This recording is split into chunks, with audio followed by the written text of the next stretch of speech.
दुर्लभ गुरु का दर्श है, दुर्लभ गुरु का साथ, दुर्लभ उठना गुरु नजर, दुर्लभ सिर पर हाथ,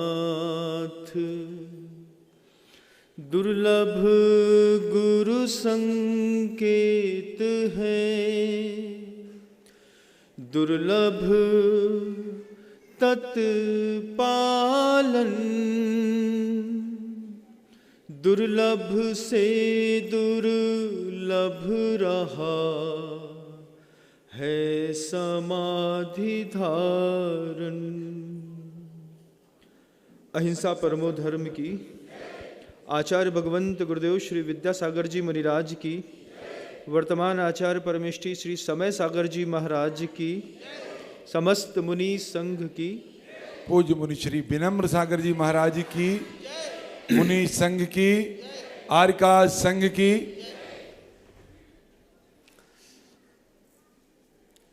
एक भयंकर त्रासदी का आज 5वां दिन है। एक ऐसी त्रासदी जो युगों युगों तक हमको याद रहेगी। जब कभी भी कहीं पर बहुत बड़ी आपदा आती है, जब कभी देखा हो भूकंप आता है 8-9 रिएक्टर स्केल का, 8-9 रिएक्टर स्केल के भूकंप आने के बाद जब सब तहस नहस हो जाता है, तहस नहस होने के बाद आज के दुख में जब कल की कल्पना जुड़ती है, तब आज का दुख और भारी हो जाता है। आज का दुख आज रहता है तो कोई बात नहीं, लेकिन दुख में जब कल की कल्पना जुड़ती है, कल क्या था, कल क्या होगा, ये अतीत और भविष्य जब दोनों वर्तमान में जुड़ते हैं, तब वर्तमान में जीना बहुत कठिन होता है। अशुभ का भयंकर उदय होना, अशुभ को झेलना और अशुभ को झेलते हुए अशुभ के उदय में अशुभ का बंध ना हो, इस बात का भी ध्यान रखना। आज हम सब, पूरी दुनिया की हर समाज अशुभ को झेल रही है, लेकिन साधक वर्ग इस बात का भी ध्यान रखता है कि अशुभ के उदय में कहीं अशुभ का बंध ना हो जाए। जब एक भूकंप आता है 9 रिएक्टर स्केल का, 10 रिएक्टर स्केल का, बड़े बड़ी बिल्डिंगें धराशायी हो जाती हैं, हजारों की संख्या में लोग मलबों के नीचे दब जाते हैं। उस दबते हुए वक्त में कोई दर्द नहीं होता, सब एक साथ दब रहे होते हैं। लेकिन जब 2-5 दिन निकल जाते हैं त्रासदी के, होश ठिकाने आता है, तो आदमी खोजता है, मेरा कहाँ है, अपना कहाँ है। और जब उस खोज को लगातार ढूंढता है, तब उसका दर्द उस दिन के दर्द से और भयंकर होता है। 5 दिन पहले गुरुदेव चले गए, 5 दिन से लगातार सोच रहा हूं। जितना सोचता हूं उतना और दर्द बढ़ता है। अतीत सोचता हूं तो दर्द बढ़ता है, आगे का भविष्य सोचता हूं तो दर्द बढ़ता है। जिनने उनको देख लिया जाते हुए, वो हो सकता है संभल भी जाए, लेकिन जिनकी कल्पनाओं में जाना मात्र था, उनको कौन संभालेगा? कैसे संभालते हैं, बड़ा कठिन होता है। बहुत कठिन, क्योंकि जाने वाले तो चले गए, अब कल्पनाओं के दर्द से जो जी रहा है उसकी अंतर्वेदना कैसी होती है, क्या होती है महाराज यहां पर वेदना, कैसा लगता है गुरु के जाने के बाद। बस वो लगता है, जब तक दीक्षा होने के बाद भी 2016 में जब गृहस्थ जीवन के पिता का देहावसान हुआ, उसके पहले कभी इस चीज का एहसास नहीं हुआ कि बाप के मरने पर क्या दर्द होता है। जिस दिन पिता जीवन से मरे, उसके बाद जब किसी भी आदमी ने आकर के मेरे सामने कहा कि महाराज मेरे पिता की डेथ हो गई है, उस समय लगा कि पिता का प्यार क्या होता था। मरने के बाद पता चलता है ना कि बाप क्या देता था, कितना प्यार देता था। जब पिता मर जाते हैं फिर लगता है कि पिता थे तो ऐसा था, पिता थे तो वो ऐसा करते थे, पिता थे तो वैसा समझाते थे, पिता थे तो ऐसी सुरक्षा देते थे, पिता थे तो सुविधा देते थे, पिता थे तो रक्षा में रख करके निर्देशन दे करके व्यवस्थित रखते थे।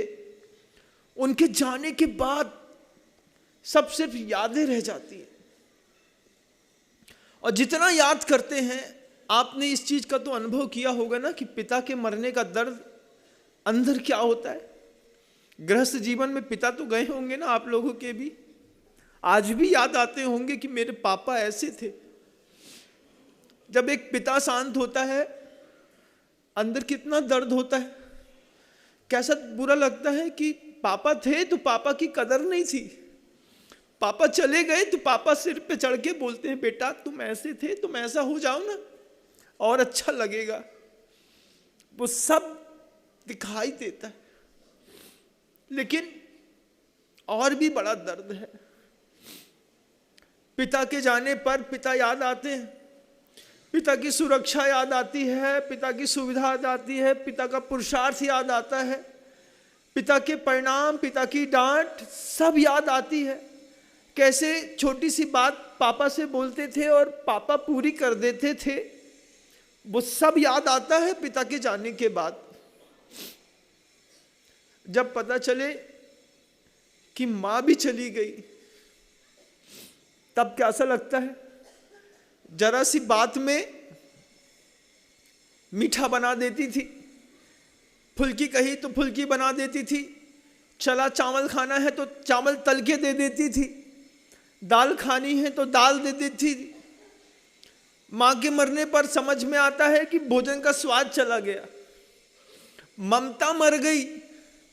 कौन प्यार से हाथ सिर पे ऐसे रख के बोलेगा बेटा हम है ना, पापा ने नहीं सुनी तो हम है ना, मां तो है तेरी। मां के जाने पर, मां के रहने पर पता चलता है कि मां कितना प्यार करती है। जब कहीं बाहर जाओ, पापा ने 500 रुपए दिए, मां ने धीरे से चुपके से 1000 रुपए दिए, रख ले बेटा बाद में काम आएंगे। वो प्यार भी देखने लायक रहता है। पिता अलग जीवन जीते, मां का दर्द अलग होता, मां की ममता अलग होती। कभी याद करो, जब 8वीं 9वीं क्लास में आप लोग पढ़ते होंगे, कोई ऐसा दोस्त होगा जिस दोस्त के बिना जीना मुश्किल लगता है। स्कूल से लौट के आए, खाना खाया और दोस्त के घर में चले गए। दोस्त दोस्त जब देखो घर के लोग चिल्लाते कि जब देखो तब वो दोस्त दोस्त के घर में घुसा रहता है, वो चाहे लड़का हो या लड़की। लेकिन छोटी उम्र में तो दोस्त दोस्त नहीं खुदा होता है ना, उसकी ताकत ही अलग होती है। उत्साह देता है, ऊर्जा देता है, उमंग देता है, नई नई चीजें सिखाता है। तब दोस्त की कीमत समझ में आती है कि दोस्त क्या होता है। और कोई दोस्त अपनी जिंदगी का वो बचपन का याद रखिएगा, जब किसी आपके मित्र ने आपसे कहा हो जा आज के बाद तेरी मेरी दोस्ती खत्म हो गई। जब किसी दोस्त ने कहा हो कि अब तो मेरे घर में नहीं आया करो। जब कोई दोस्त बोलता है कि आज के बाद हम तुमसे बात नहीं करेंगे, तो कैसा लगता है कि आज मर न जाए तो गम है। जिसके लिए हम मरते हैं वो हमसे बात नहीं करना चाहता। एक दोस्त जब बचपन का छूटता होगा, बचपन के छोटे छोटे बच्चों का दर्द देखना कि वो हमसे बात नहीं कर रहा है, उससे दोस्ती करा दो हमारी। ऐसा कितनी बार छोटे छोटे बच्चे घर में माता पिता से कहते। एक माँ के मरने का दर्द, एक पिता के मरने का दर्द, पिता के मरने के बाद पता चलता है, पहले कहाँ पता चलता है। एक मित्र छूटता है तब पता चलता है कि उसकी क्या अहमियत थी। जब घर का भाई आंख के सामने चला जाए, उसकी अर्थी उठानी पड़े, तब कैसा दर्द होता है। भैया चले गए, उनका भी परिवार है, उनके भी बच्चे हैं, सबको संभालना जवाबदारी है। भाई को कंधे पर उठाना, पता चले कि बड़े भाई को, छोटे भाई को उठाना पड़ा कंधे पे, कैसा लगता है अंदर, कैसी वेदना होती है। क्या परिस्थितियां आ गई संसार में। अशुभ को झेलो, अशुभ के उदय में अशुभ का बंध करो। संसार है, यहां साधु को दर्द हो रहा है, त्रासदी है, आज 5वां दिन है। जितनी कल्पना करते हैं, जितना अतीत में देखते हैं, उतना आंसू बहते, उतना दर्द होता है। जाने का कम, सोच का दर्द कितना गहरा है। एक मित्र चला गया, एक भाई को कंधे पर उठाओ, उसको जला के आओ, लौट करके लगता है कितनी जवाबदारी थी। अगर भाई भाई में फर्क हो, भाई एक बड़ा 20 साल का हो, छोटा 5 साल का हो, और एक्सीडेंट हो जाए और बार बार कहे दादा मुझे बचा लो, मुझे बचा लो, छोटे भाई का दर्द नहीं देखा जाता, बच्चे के जैसा लगता है भाई। और वो हाथ में मर जाए तो उसकी तो अर्थी भी नहीं बनाते, गोदी में उठा करके जब लेके जाते हैं तब महसूस होता है क्या खो दिया। कितने दर्द हैं संसार के। पिता के जाने का दर्द, मां के जाने का दर्द, भाई के जाने का दर्द, एक दोस्त के मिटने और मरने का दर्द। पता चले लौट के घर में आए और घर में पूरी संपत्ति चली गई, चल और अचल दोनों संपत्तियों का नाश हो गया, खाने के लाले पड़ गए। और कितना गहरा दर्द होता है। दिन भर सुबह से लेकर शाम तक संसार में रहने वाले लोग पैसे से जितनी मोहब्बत करते हैं, इतनी मोहब्बत तो वो माता पिता से भी नहीं करते। कभी भी एक साथ 2 फोन आए, माँ का भी आ रहा हो और किसी व्यापारी का भी आ रहा हो, अपने जीवन के अनुभव खुद देखिएगा। माँ का फोन काट देते हैं, व्यापारी का फोन उठा लेते हैं। क्यों? माँ से भी ज्यादा जरूरी है पैसा। लेकिन किसी का वो पैसा भी चला जाए, चल संपत्ति भी चली जाए और अचल संपत्ति भी चली जाए, कितने दर्द हो गए। मां के दर्द, पिता के जाने का दर्द, भाई के जाने का दर्द, मित्र के जाने का दर्द, चल अचल संपत्ति के जाने का दर्द। उसके बाद पता चले कि एक बड़ा भाई पागल हो गया, उसकी बुद्धि ने काम करना बंद कर दिया, विद्या के चले जाने का दर्द। ऐसे 7 दर्द एक एक करके तुम्हारे जीवन में घटे होंगे कभी ना कभी। इधर तो 7 के 7 दर्द एक साथ घट गए। क्या कहा गुरुओं ने, क्या बोला कि गुरु के जाने पर सब एक साथ चला गया। त्वमेव माता च पिता त्वमेव, त्वमेव बंधु च सखा त्वमेव, त्वमेव विद्या द्रविणम त्वमेव, त्वमेव देवम मम सर्व देव देव। सब देने वाला एक साथ चला गया। गृहस्थी में एक एक करके दर्द झेला, कभी पिता के जाने का, कभी माँ के जाने का, कभी बुद्धि के जाने का, कभी पैसे के जाने का, कभी मित्र के जाने का। इधर साधु के दिल पे देखो क्या हो गया। कारिकाएं, श्लोक झूठ में थोड़ी लिखे गए, अनुभव से लिखे गए, और अनुभव से लिखे गए तब जाकर के माथे पर रखा। गुरुओं ने कहा तमेव माता च, गुरु के लिए कहा हे गुरुदेव, तमेव माता च पिता त्वमेव, तमेव बंधु च सखा त्वमेव, तमेव विद्या द्रविणम त्वमेव, त्वमेव सर्वम मम देव देव। हे देवों के भी देव। एक साथ कितना मिटा है साधु का, देखा कभी? ममता मिटी, सहयोग मिटा, सुरक्षा मिटी, प्रशंसा मिटी, संवेदनशीलता मिटी, धन गया, विद्या गई, तप गया, सब कुछ चला गया, जैसे बिल्कुल भिखारी बना दिया हो। तेरे बगैर जिए जा रहे हैं हम, जैसे कोई गुनाह किए जा रहे हैं हम। सांस लेना, भोजन करना गुनाह लगता है। ऐसा लगता है कि आप 3 उपवास करके, संलेखना करके दुनिया से चले गए, हाथ में कोई दूध देता है, रोटी देती है, तो बोलते हैं ये गुनाह है, इधर डालने की इच्छा नहीं होती। फिर और कल्पनाएं आकार लेती हैं, और सोचता हूं, क्या क्या सोचता हूं। रात में बैठा बैठा 1:15 बजे से सोच रहा था कि मुझे इतना दर्द होता है, मेरे जैसा दर्द कितने सारे लोगों को होता है। कितना गुरु का गुरुत्वाकर्षण था, अंदाजा लगाइए। रात को 2:35 पे पता चला कि गुरुदेव दुनिया में नहीं रहे, उन्होंने समाधि ग्रहण कर ली। उसके बाद से लोग बताते हैं कि 600 किलोमीटर का सफर गृहस्थों ने 5.5 घंटे में पार कर लिया। एक के बाद एक दुकानदार लोग बताते हैं कि रात को 2:45 बजे से गाड़ियां इस रोड पर रुक नहीं रही हैं। हर गाड़ी की स्पीड 120, 130, 140 की।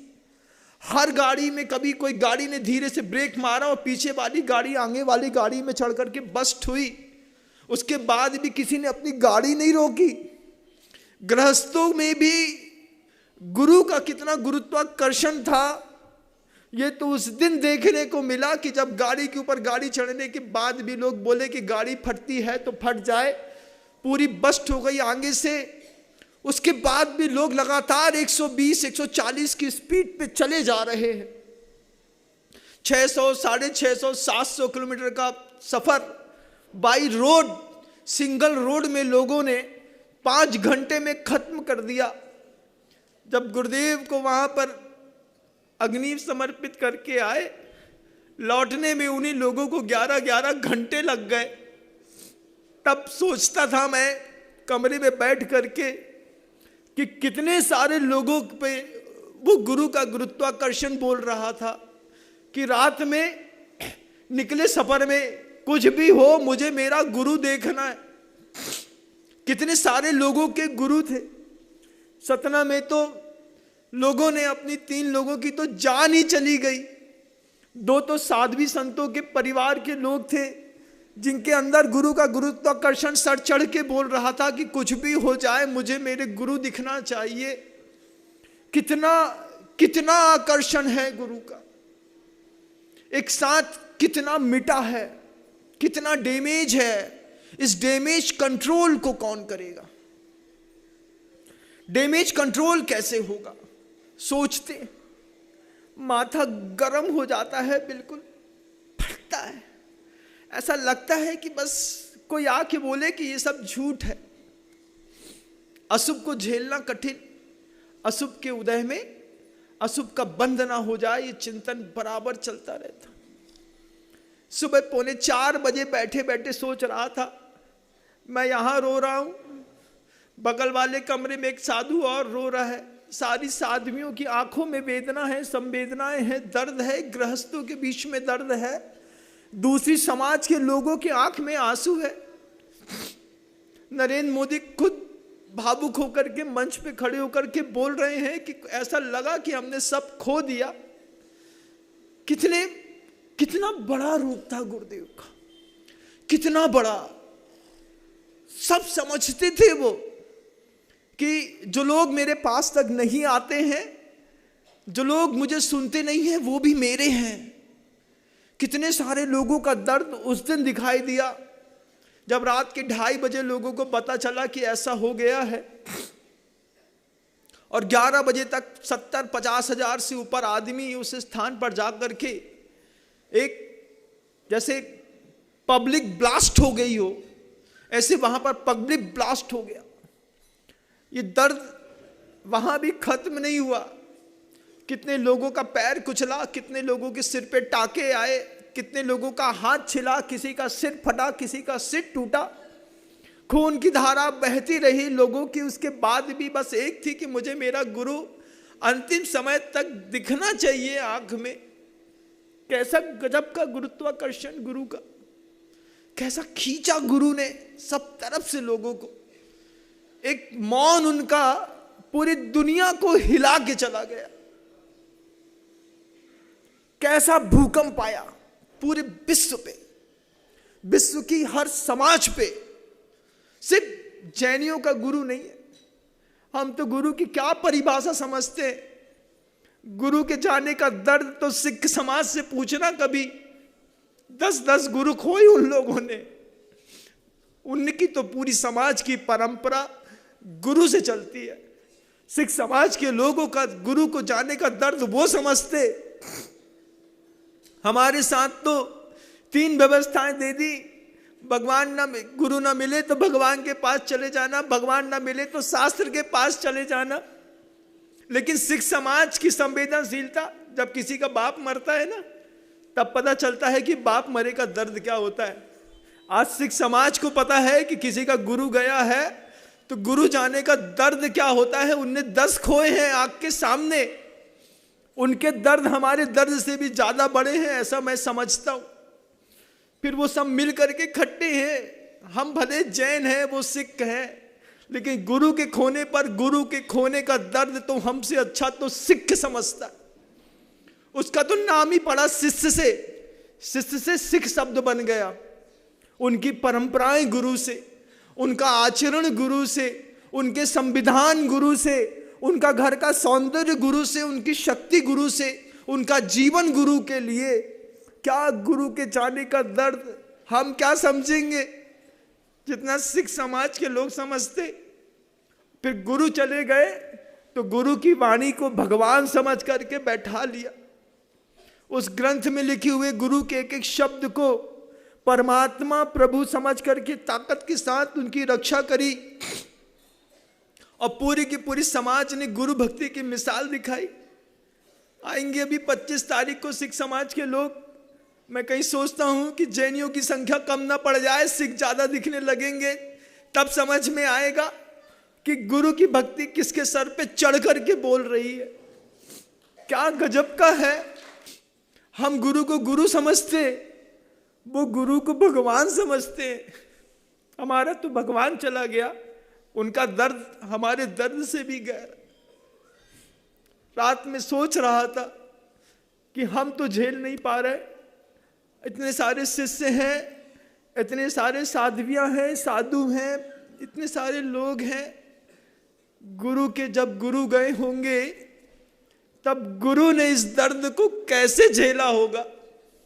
जब दादा गुरु ज्ञान सागर जी महाराज इस धरती को छोड़ करके गए होंगे, उस वक्त गुरुदेव ने अपने आप को कैसे संभाला होगा।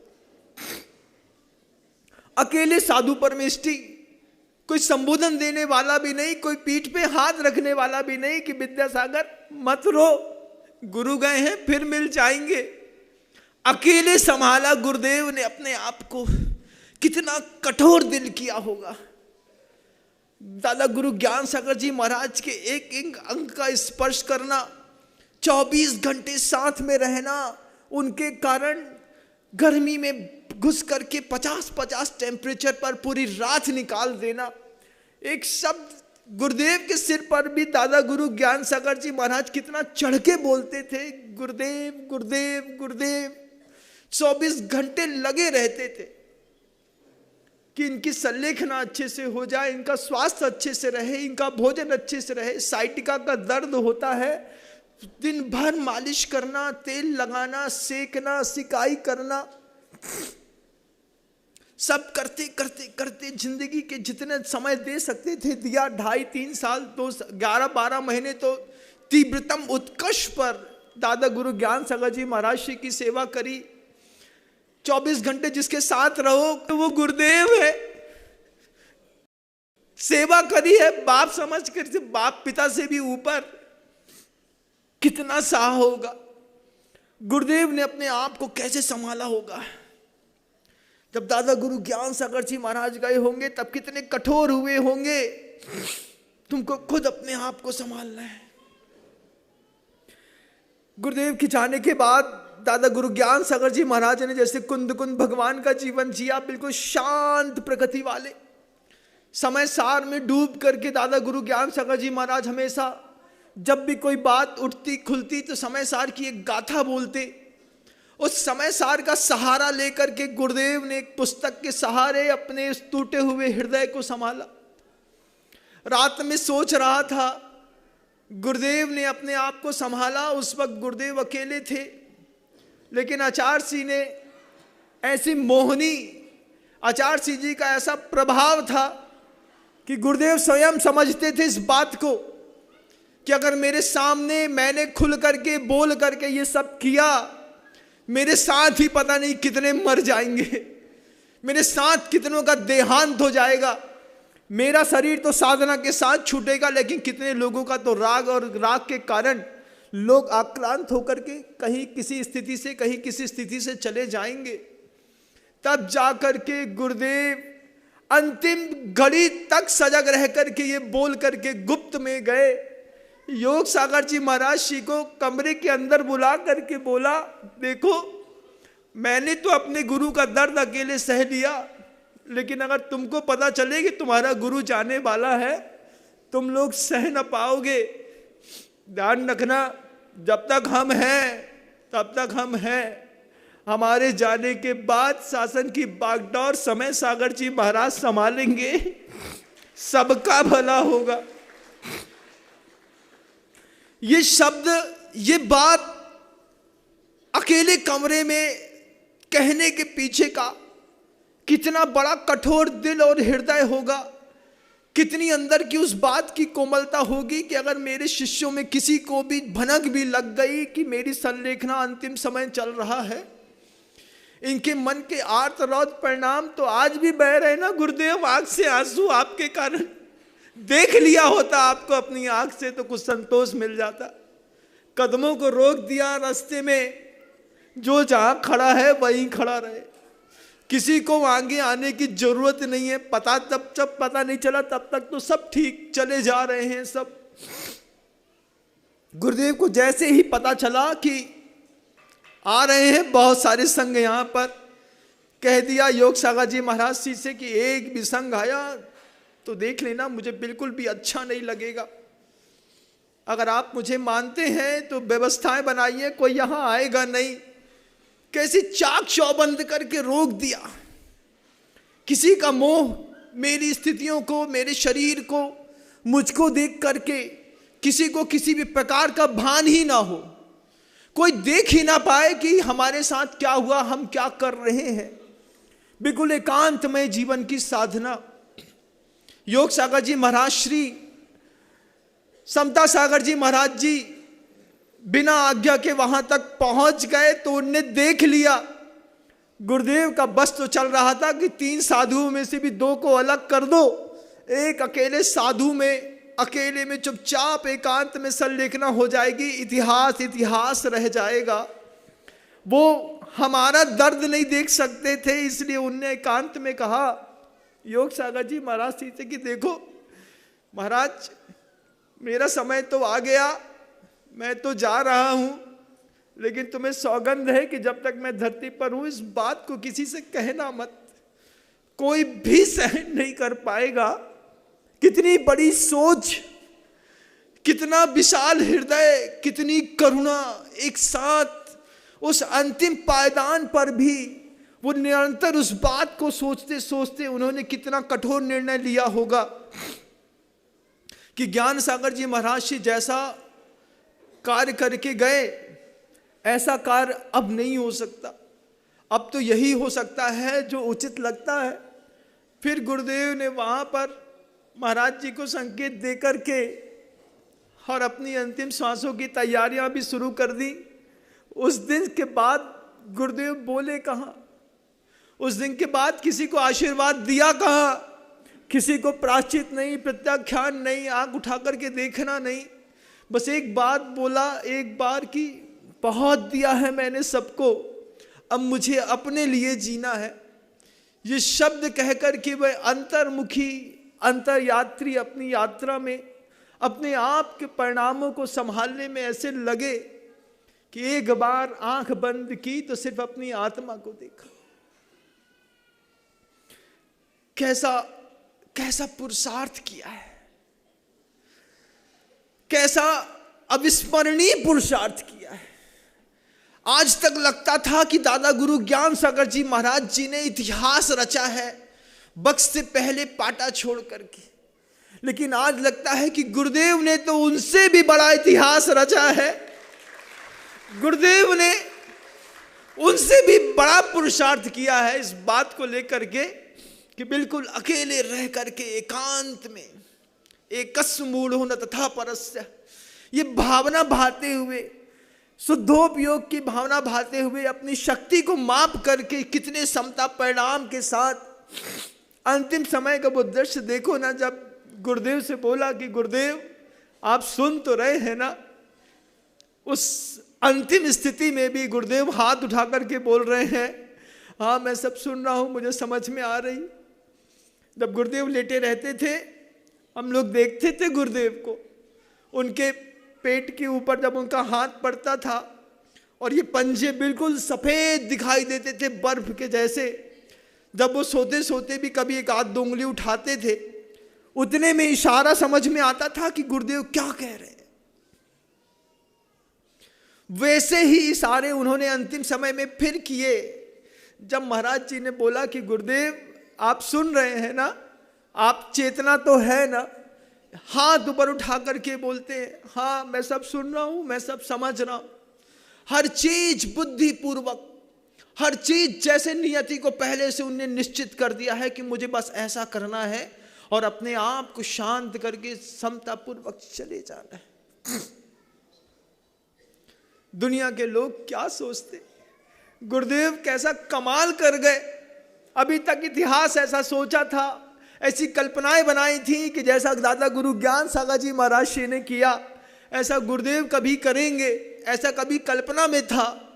लेकिन आचार्य जी ने तो उससे भी बड़ी एक और इतिहास, एक और स्वर्णिम वैभव लिखा, ऐसी रेखा खींची कि जब कुनबा इतना बड़ा हो, चाहने वाले इतने बड़े हों, श्रद्धा इतनी सारे लोगों की एक साथ फैली हुई हो, तब निर्णय ऐसे खुले में लेना कई लोगों की जिंदगी से खिलवाड़ हो सकता है।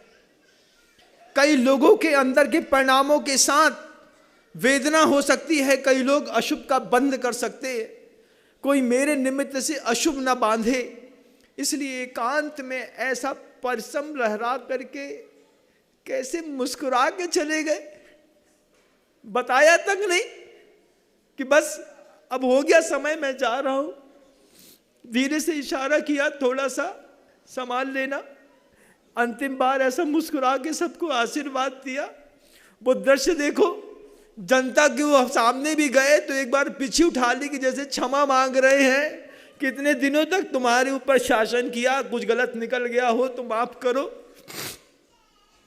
जनता तक के सामने पीछे उठा ली, भगवान के सामने उठाते थे, इंसान के सामने उठा ली, उठा करके इशारे इशारे में सारी बात कह दी। यही तरीका था मेरे गुरुदेव का, कभी मुख से बोला कहाँ उन्होंने, बस जो भी किया ऐसे ही किया।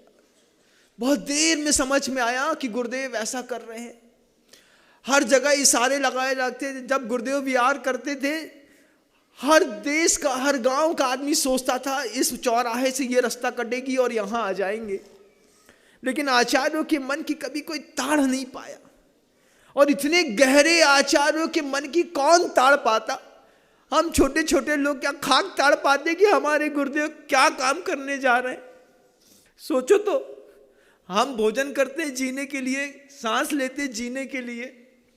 गुरुदेव बोलते काहे के लिए? जिंदगी के लिए।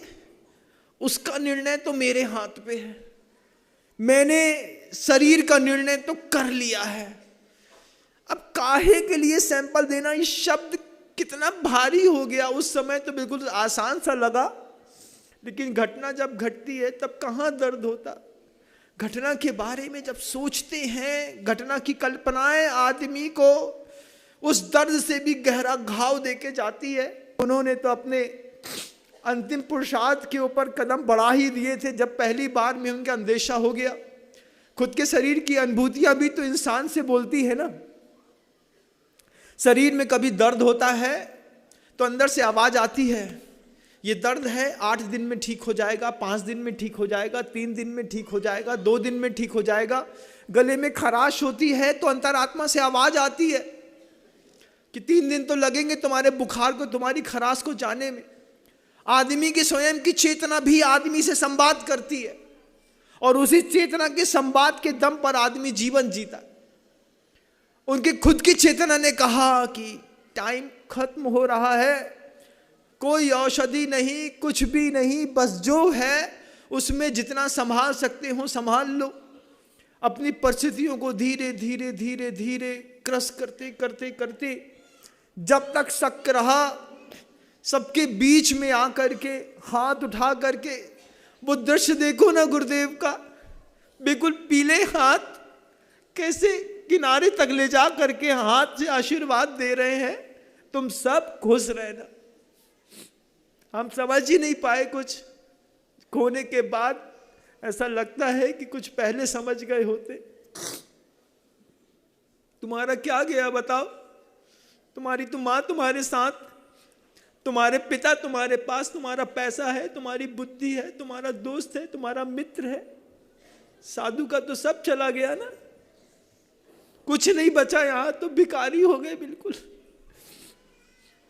बहुत देर बाद समझ में आई कि हम गुरु के भोगी भी हैं और गुरु के रोगी भी हैं। ना हम गुरु के बिना जी सकते हैं, ना गुरु के बिना रह सकते हैं।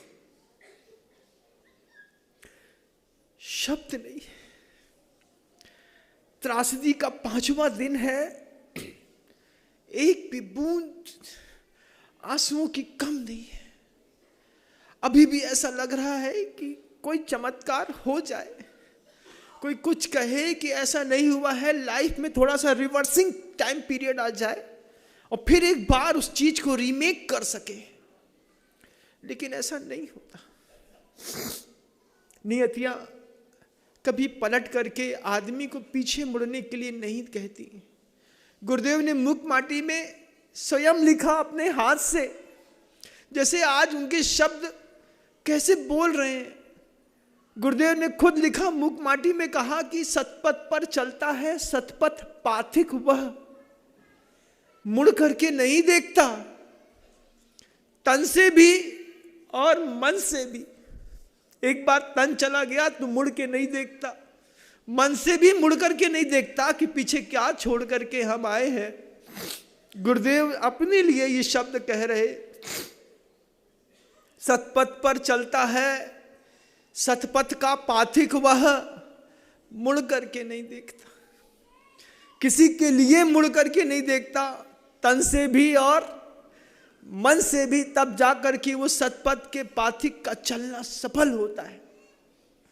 कैसी गहरी संवेदनाओं को, जैसे सिखों के लिए गुरुओं के जाने के बाद गुरु की वाणी, गुरुवाणी गुरु ग्रंथ साहब हो गई। हमारे लिए तो गुरुदेव की मूक माटी गुरु ग्रंथ साहब से कम नहीं है। माथे पे रखें और माथे में लेके भी चले, कोई पूछे कि कौन सी पुस्तक उठाए हो तुम, तो गर्व से कह सके कि ये तो हमारी गुरुवाणी है। इस गुरुवाणी को तुम माथे पे रखे तो भी मेरा सौभाग्य है। कितना कितना निर्मम है, कैसी निर्दयी है ये व्यवस्थाएं। सूत्र उमा स्वामी महाराज के हैं, सुख दुख दीवित मरणोपग्रहाश्च। समझते हैं, ऐसा नहीं कि नहीं समझते, सब समझते। जीवन मरण सुख दुख पुद्गल के ऊपर उपकार है। मरने पर नया शरीर मिलता है, नए शरीर से नया माहौल, नई संवेदनाएं, नए लोग मिलते हैं। दुनिया में जब कभी भी गुरुदेव कितनी बार कहते थे हम लोगों से कि यहां से जब भी तुम दुनिया छोड़ के जाओगे महाराज, तुम्हारा सुख तुम्हारा दुख यहीं छूट जाएगा, लेकिन तुम्हारा गुण तुम्हारा दोष अगले पर्याय में भी तुम्हारा पीछा नहीं छोड़ेंगे। अगर गुण और दोष गुरुदेव की वाणी सत्य है कि अगली पर्याय में भी पीछा नहीं छोड़ेंगे, तो गुणों के गुण भी अगली पर्याय में भी गुरु का कहां पीछा छोड़ेंगे। 50-58 साल तक जिसकी साधना की है, वे गुणों के गणी अग्रणी, जिन सहस्रनाम स्तोत्र का एक एक शब्द मेरे गुरु के ऊपर लागू होता है। महादानी, महाज्ञानी, महाभोगी, महेश्वर सब हैं वो। एक एक शब्द सहस्रनाम स्तोत्र, उसमें इंद्र ने स्वयं कहा कि गुरु के बारे में कोई क्या कहेगा। अलमास्ताम गुण स्त्रोत्र मनंतास्तावका गुणा ताम नाम मात्र पर्युपाशी शिशाम है। कैसे एवं सुत्ता जिनम देव पठ्या परमया सुधी पठेत अस्तोत्रम नाम नाम सहस्रम पाप शांत है। भगवान के नाम ले लो, चाहे भगवान के नाम, भगवान की जगह पर गुरु को बैठा करके उस सहस्रनाम स्तोत्र का पाठ करके देखो, एक एक शब्द की व्याख्या, एक एक शब्द की टीका गुरु के ऊपर लगा के देखो, ऐसा लगेगा ऐसे 1000 लक्षण जो भगवान के लिखे ये गुरुदेव के हैं।